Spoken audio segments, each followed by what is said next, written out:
வீட்டு உபயோகத்திற்கான எல்பிஜி உற்பத்தியை அதிகரிக்க மத்திய அரசு பல்வேறு நடவடிக்கைகளை மேற்கொண்டு வருவதாக பெட்ரோலியத்துறை இணை செயலாளர் சுஜாதா சர்மா தெரிவித்துள்ளார்.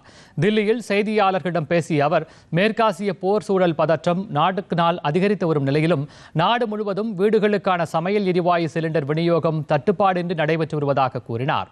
குறிப்பாக கிராமம் மற்றும் நகர்ப்புறங்களில் சமையல் எரிவாயு சிலிண்டர் முன்பதிவுக்கான காலக்கெடு நீட்டிக்கப்பட்டிருப்பதாகவும் விநியோகம் செய்யப்படுவதை உறுதி செய்யும் வழிமுறைகள் அமல்படுத்தப்பட்டிருப்பதாகவும் குறிப்பிட்டார்.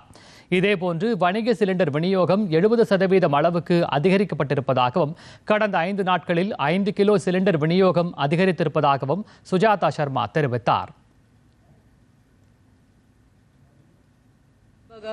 अब तक लगभग 4,93,000 नए पीएनजी कनेक्शन गैसीफाई किए गए हैं और 5,51,000 नए कंज्यूमर भी रजिस्टर हुए हैं.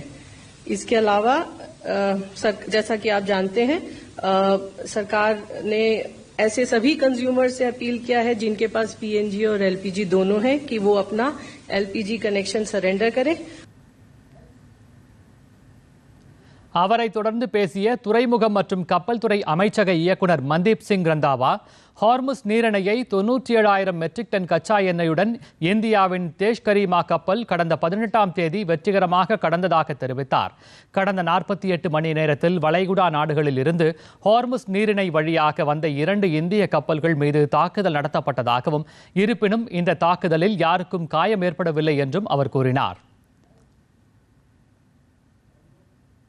48 hours, 2 Indian vessels, VLCC, Sanmar, Herald and bulk carrier Jag Arnav reported a firing incident while transiting Strait of Hormuz, following which they returned to the Persian Gulf. There have been no injury to any crew reported. The ministry is in close and continuous communication with the crew, the owners of both the vessels, and continuously monitoring the situation.